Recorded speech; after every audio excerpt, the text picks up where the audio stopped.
Son las 9 de la mañana, 14 minutos. Vamos al tema del día. Bueno, hoy, iniciando la semana, tenemos una entrevista muy interesante porque son temas que usualmente ya no se escuchan, no se abordan, no se topan.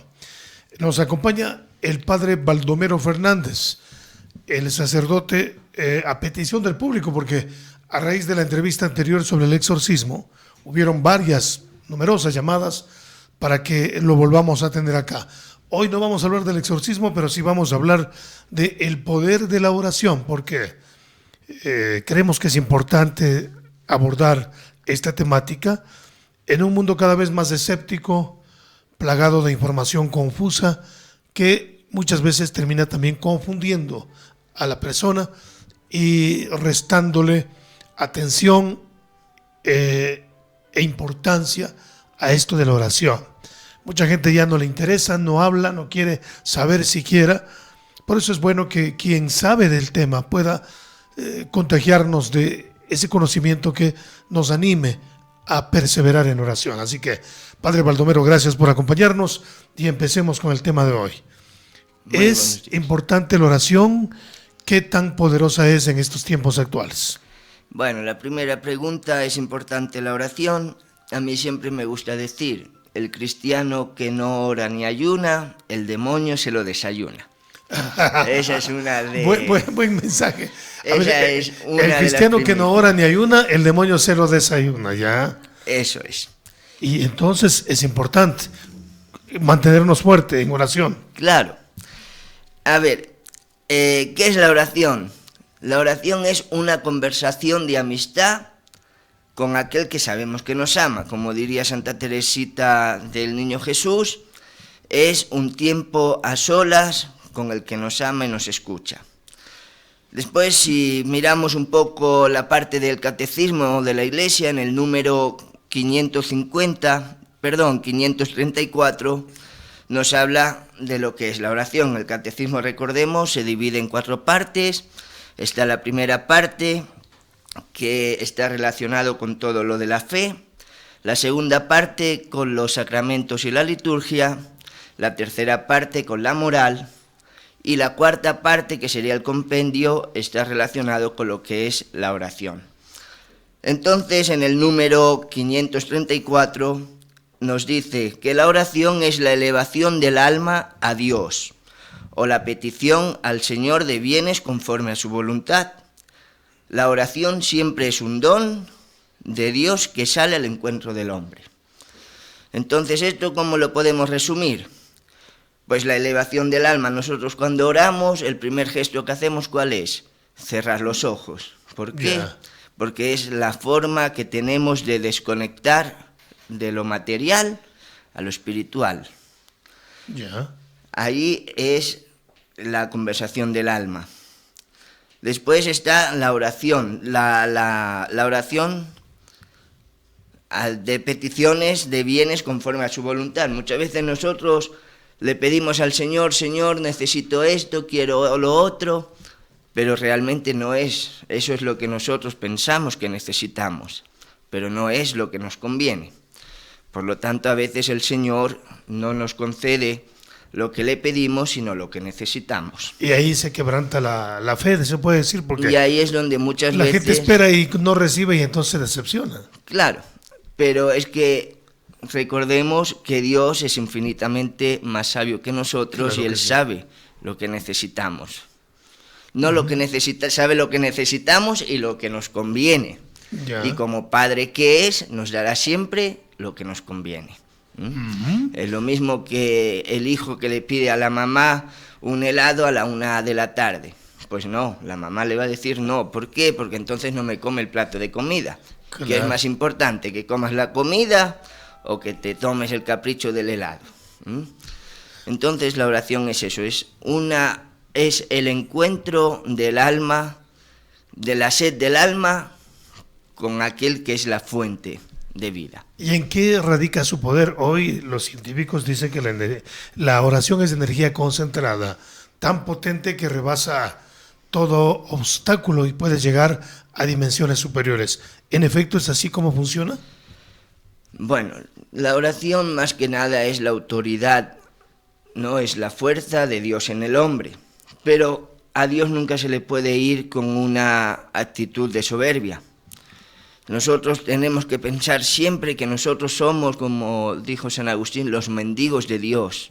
Nosotros le pedimos a Dios y Dios es el que actúa. Nosotros simplemente somos el medio.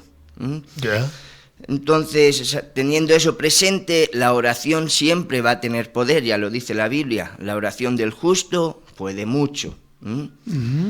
Pero siempre teniendo en claro que no es la persona, sino es Dios que actúa a través de la persona, porque hay un fin, que es ayudar al Y para que necesitado. esa oración sea escuchada y tenga fuerza, ¿se necesita alguna condición especial de la persona que ora?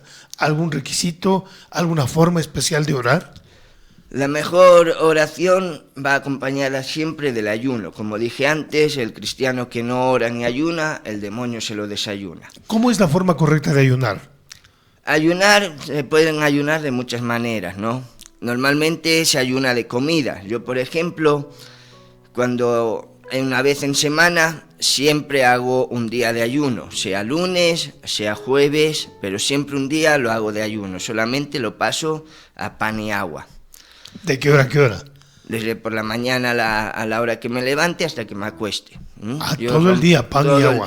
Todo ¿Qué el logra día. eso? Porque mucha gente dice, voy a ayunar, dejo de comer, me voy a debilitar, me voy a enfermar, ¿para qué hago tal cosa?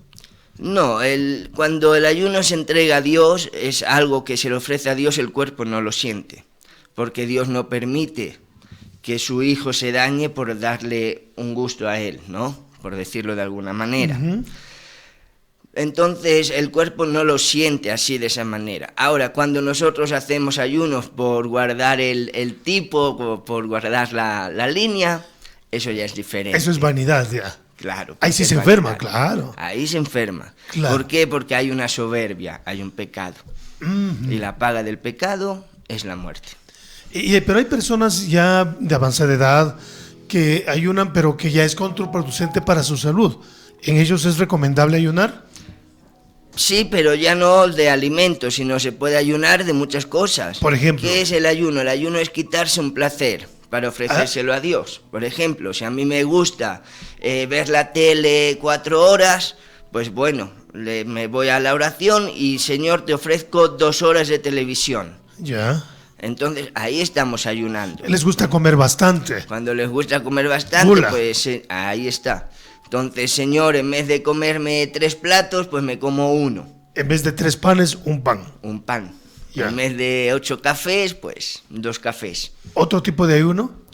Otro tipo de ayuno, un ayuno es eso, es regalarle a Dios lo que a mí me da placer.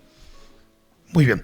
Eso es el ¿Qué ayuno. tan efectivo, a propósito de esto que usted nos está ilustrando, Padre Baldomero, es unas penitencias? Vemos cada vez la devoción a la Virgen María, congrega miles de personas, tanto en Loja, en Ibarra, en diferentes sectores, y que acompañan la procesión y a veces también hacen en esa procesión penitencias, van descalzos, se azotan.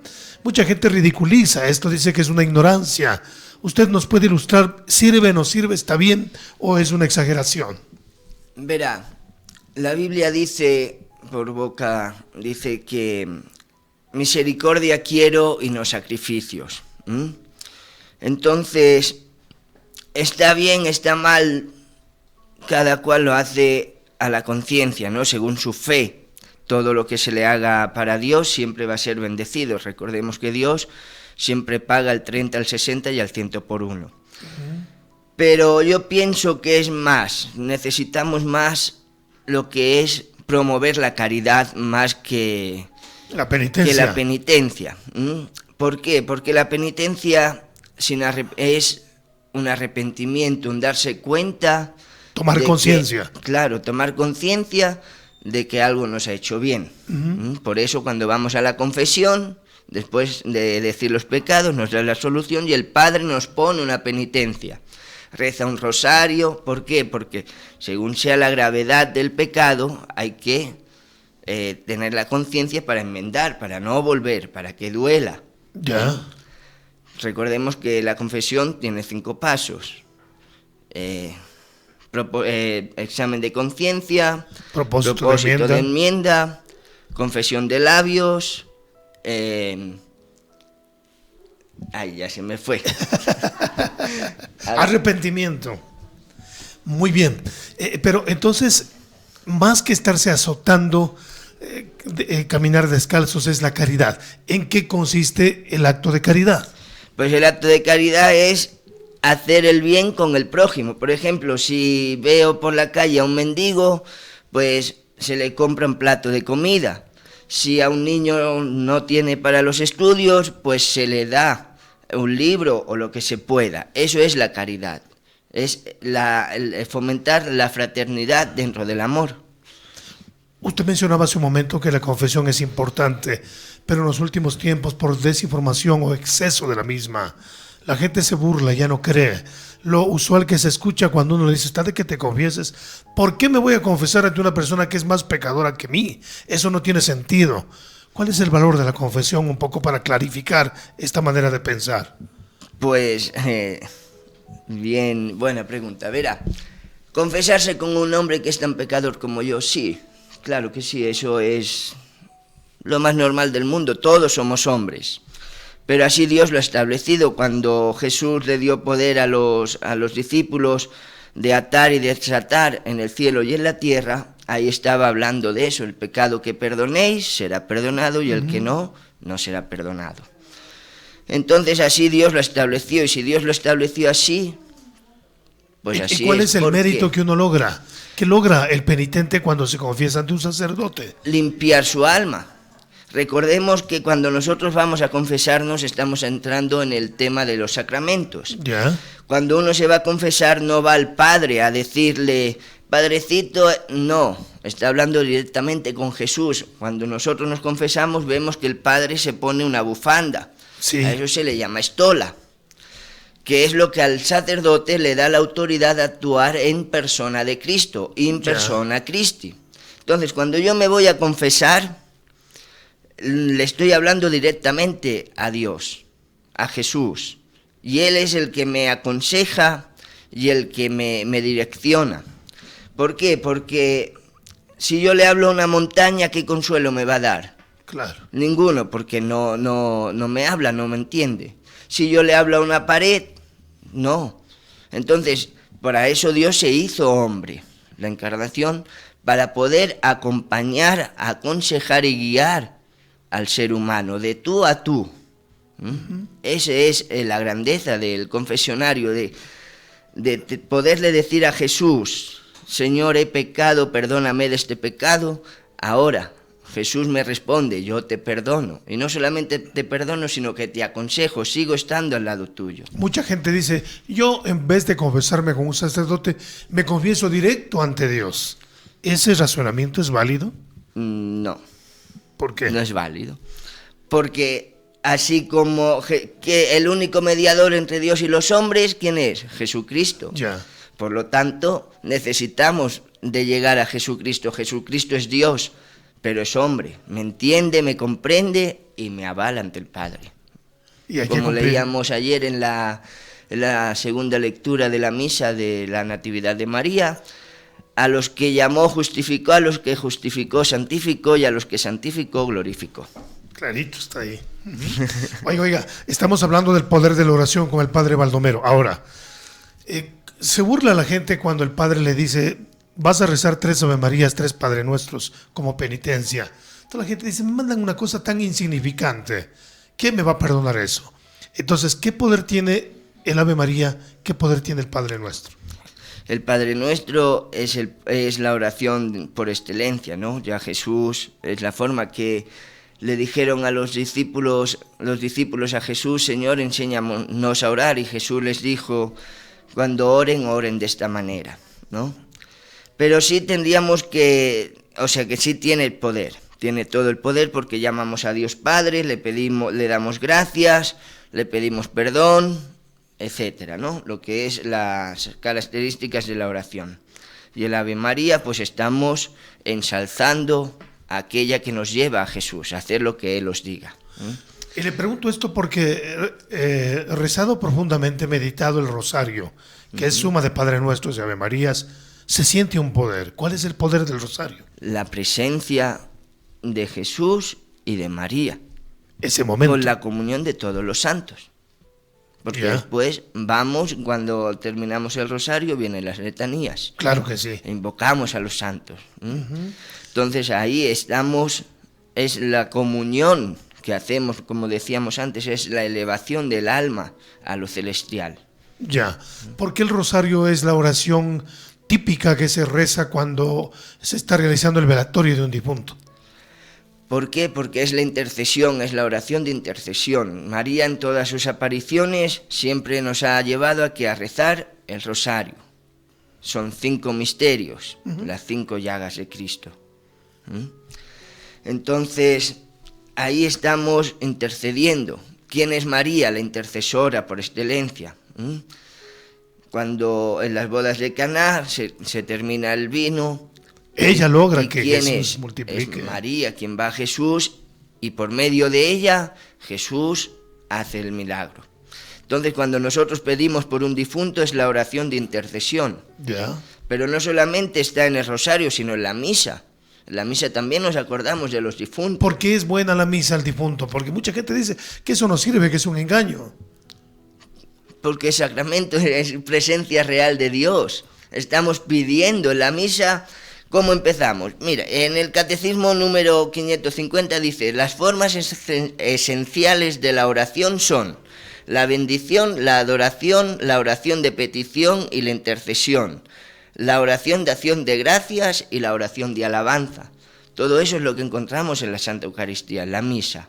Empezamos con la bendición. Pedimos perdón por los pecados. La adoración en el momento del Santo, Santo, Santo. Después, ahí nos ponemos de rodillas, intercedemos por los difuntos, pedimos por el obispo, por el papa. O sea, la mayor escuela de oración está en la Eucaristía. Por eso yo siempre les digo a los feligreses que vienen a misa: vivan la Eucaristía activamente, mediten todo lo que se hace, porque ahí aprenderán a orar. Como dice la Biblia, dice que nosotros no sabemos cómo debemos orar, pero el Espíritu intercede. Por lo tanto, la misa es la mayor escuela de oración. Después también quisiera hacer una diferencia entre rezar y orar. ¿Cuál es la diferencia, padre? Rezar es decir fórmulas, por ejemplo, el Padre Nuestro, la Ave María, el Gloria.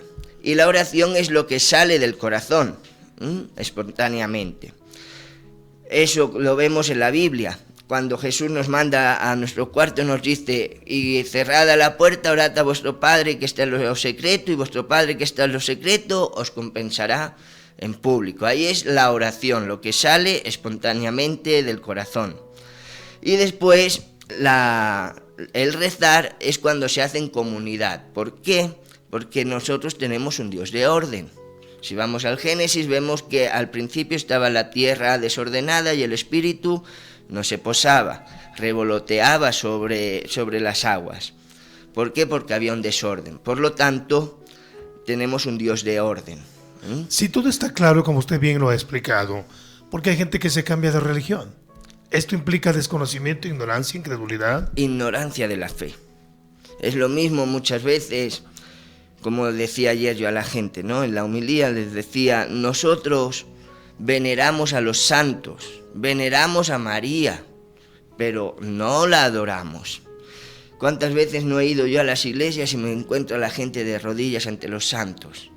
No, los santos nos recuerdan que sí es posible llegar a la santidad que nos pide Dios, porque sin santidad nadie verá al Señor, dice la Biblia.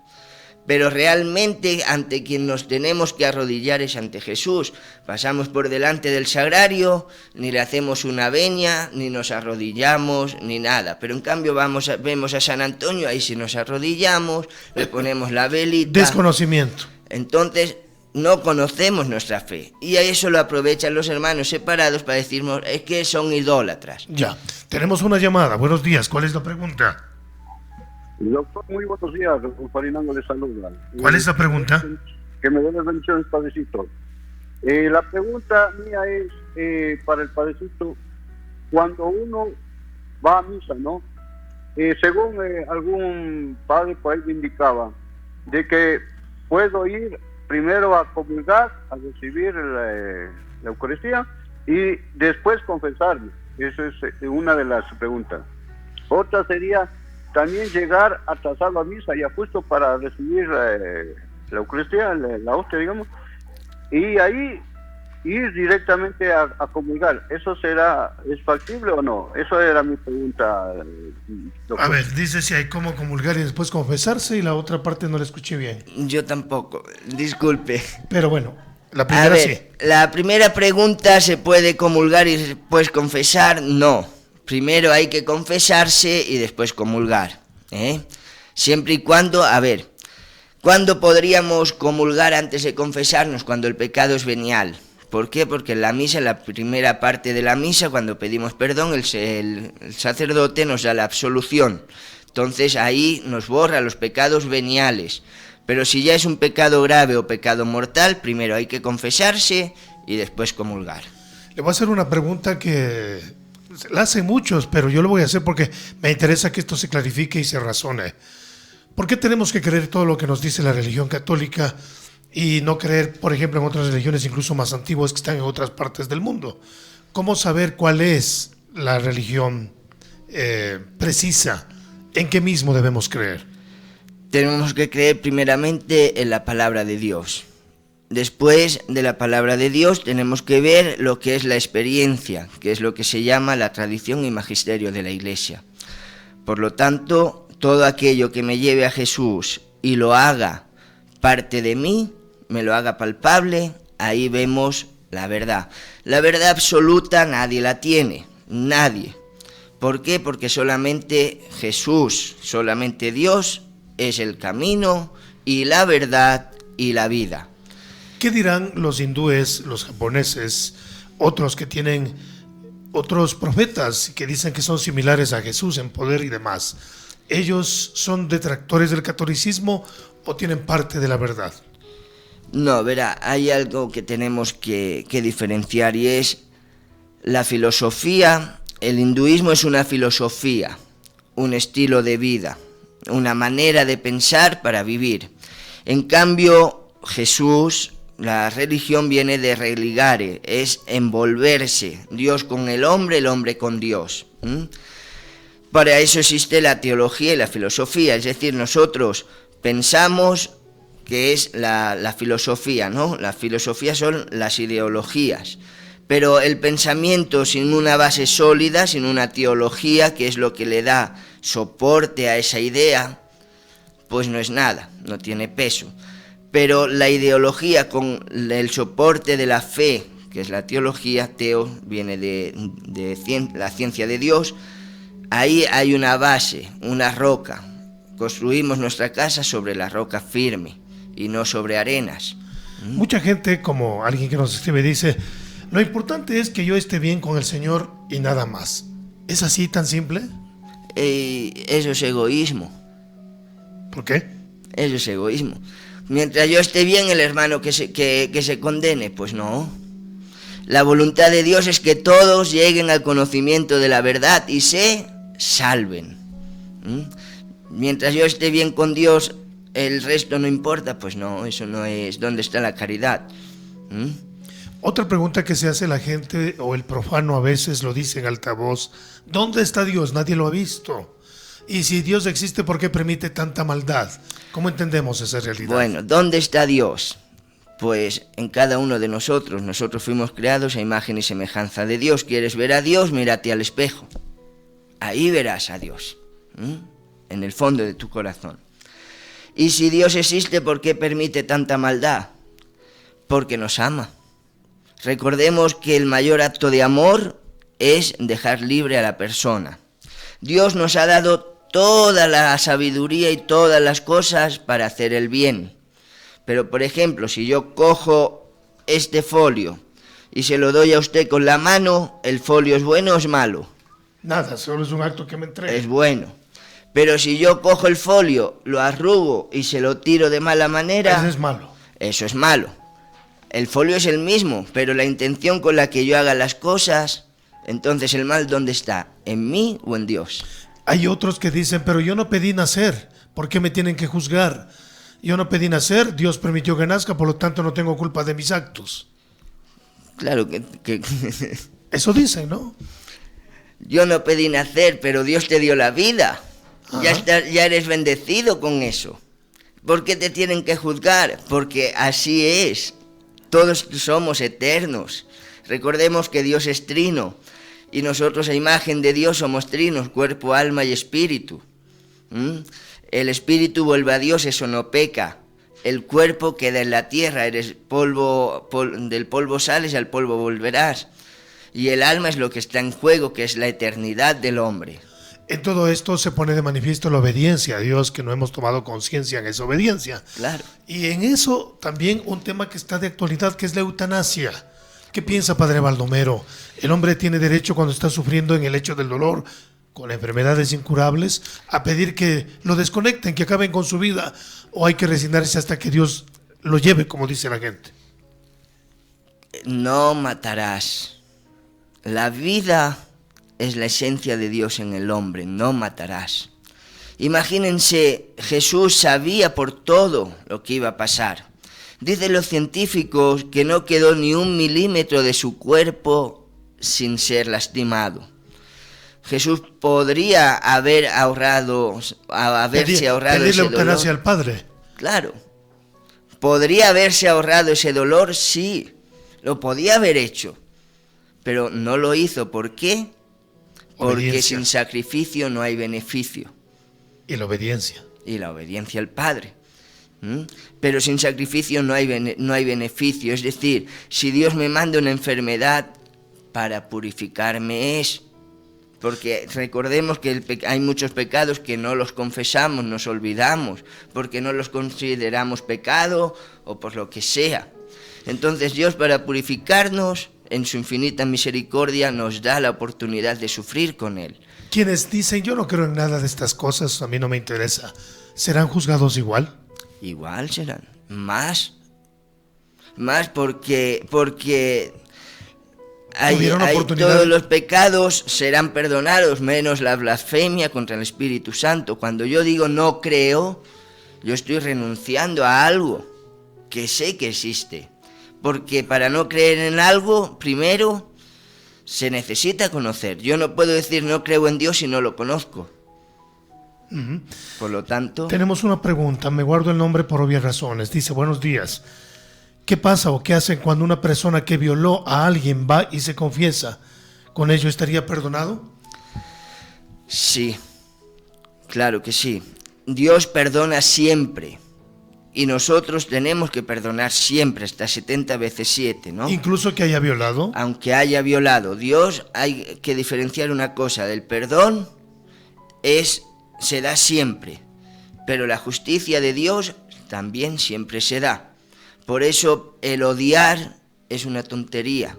Porque mientras yo sufro por algo que me han hecho, la otra persona sigue libre. Y yo soy el que me encadeno a ese dolor. Pero la gente dice, no veo la justicia divina, cómo este malvado sigue haciendo daño, es corrupto y parece que todo le va bien y sonríe a la vida. Parece que le va bien, pero no. Dios es justo, Dios es amor y nos ama, nos perdona por encima de todas las cosas, pero es justicia. Por lo tanto, todo en esta vida se paga, o en esta o en la venidera. Pero todo se paga. Dios es justicia. Nadie escapa. Aunque en esta vida parezca que todo está bien, ojalá y todo en esta vida parezca que esté mal, para que después en la vida que viene estemos bien. Interesante esa reflexión que acaba de dar. ¿Qué decimos de los ateos? Aunque algo ya se mencionó, el que no cree en Dios y que sin embargo dice, yo no creo en Dios, pero yo soy bueno con todos, colaboro, soy solidario, no necesito creer en Dios para ser bueno. Bueno, a ver, los ateos. Vuelvo a repetir, para decir que no creo en algo se necesita conocer. Claro. Entonces, cuando yo conozco y digo no me gusta, Bueno, es mi gusto. Dios nos respeta, ¿no? Tenemos el libre albedrío. Pero igualmente después todo nos lleva a Dios. Todo nos lleva a Dios. Aunque nosotros no queramos reconocer que sea Dios, pero todo nos lleva a Dios. Gracias a Dios soy ateo. Gracias a Dios soy ateo. Verá, yo me acuerdo una vez en España, estaba dando una catequesis y un muchacho vino y me dijo: padrecito, yo no creo en Dios. Bueno, yo dije, bueno. Y entonces dije, le voy a dar una patada. Y le di una patada en la espinilla. Y dice, ¡ay, Dios mío, qué dolor! Y yo le dije, pues si no dices que eres ateo, ¿qué haces mencionando Invocando a a Dios? Dios. Ay, es que... ¿por qué? Porque el hombre tiene una necesidad de Dios. Solo Dios es capaz de llenar los vacíos del alma y del corazón. Muy bien, vamos con una pregunta. Buenos días. Buenos días. Sí. Una pregunta y ¿cómo le digo? Lo que es la vida y lo que es en mi experiencia, ¿no? A ver, rapidito, por favor. Yo desde que nací creo en Dios y soy católica, pero en toda mi vida me ha pasado cosas y en la edad que tengo me ha pasado cosas, pero creo en Dios porque yo perfectamente me ha pasado y veo. Por eso decimos, no sé, el Padrecito si tenga esto. Diosito todo anota y aquí mismo, yo por mí mismo he palpado que aquí mismo pagamos todo lo que hacemos. ¿Eso es verdad, padre? ¿Es así? ¿Perdón? ¿Que aquí pagamos todo lo que hacemos? Todo, acá se suele pagar todo, pero siempre, como digo, queda algún pecado por purificar, ¿eh? Por eso es que existe un cielo, un infierno y un purgatorio. Purgatorio significa purga, de purgar, de limpiar. ¿Eso es real? Porque ahora toda la información, sobre todo en redes, dice que no existe, que el purgatorio es una falacia. Pues Jesús habla de ello. Entonces, y él no miente. El problema es que nosotros queremos la humanidad, la soberbia de la humanidad siempre es quedar por encima de Dios, siempre es dejar a Dios como mentiroso. Bueno, pues como le dije el otro día a un señor allá en misa, usted piensa eso, cuando se muera lo descubrirá. Ay. Ya, se le dan 20.000 razones para que entiendan y no quieren creer. Bueno, pues cuando se mueran, ya lo descubrirán. Y será tarde. Claro. Oiga, si esto está tan claro y parece ser tan simple de entender y obedecer, porque el mundo está como está, la corrupción, la violencia, todo aflorando. Porque somos soberbios, porque hemos cambiado la moral de los mandamientos por la moral de los 7 pecados capitales. Eso predicaba yo el otro día, hace 2 semanas. Hemos cambiado los mandamientos de Dios, que son el amor, la comprensión y la ayuda, por el sálvese quien pueda. Mientras yo esté bien con Dios, ¿qué más da? No. Los 7 pecados capitales es lo que reina hoy en día. La lujuria. Hoy en día, en vez de vernos como personas, nos vemos como objetos. Hoy voy a hacer el amor. No, eso no es amor. El amor es la conexión de 2 almas fusionadas en un cuerpo. Y el hombre dejará a su padre y a su madre y se unirá a su mujer. Eso es hacer el amor. Son 2 almas que se convierten en un cuerpo. La gula, mientras yo coma. El otro que se muera de hambre. La avaricia. Endeúdate y cómprate mejor casa, sé mejor que tu vecino.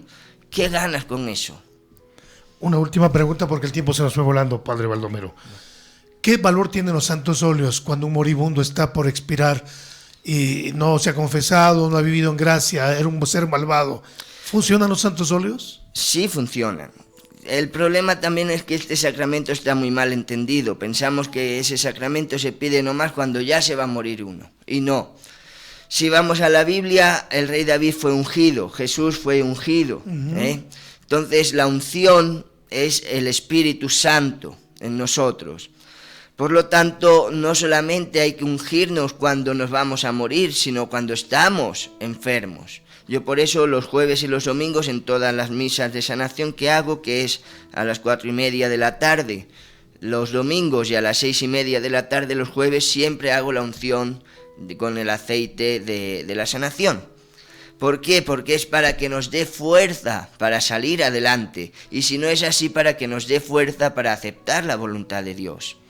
Tremenda filosofía profunda, gracias Padre Baldomero, es una bendición tenerlo acá. Haga la invitación para que le acompañen en las Eucaristías allí en su iglesia, por favor.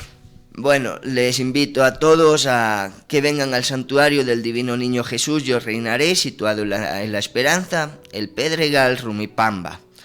Se llega en los bomberos de Yaguachi.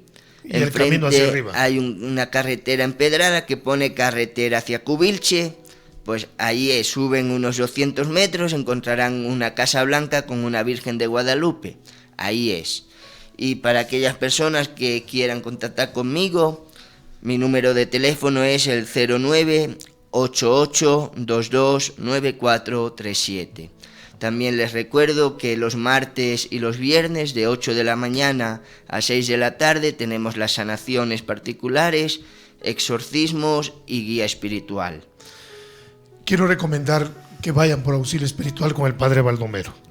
Él me ha contado algo que no podemos decir en micrófonos, pero que demuestra cuán profundo es y cuán dedicado está a la salvación de las almas. Así que repito el teléfono 098822-9437. Cuando necesiten auxilio espiritual, no duden, llamen al Padre Baldomero 098822-29437. Bendiciones, Padre, en sus oraciones, por favor. Pues que Dios Todopoderoso les bendiga y les guarde en el nombre del Padre y del Hijo y del Espíritu Santo. Amén. Amén. Sean felices y busquen a Dios. Cerremos este tema. Espero les haya servido para alimentar el espíritu. Una pausa. Volvemos con ustedes. El tema. Noticias y acontecimientos que están a flor de piel y que requieren de su punto de vista.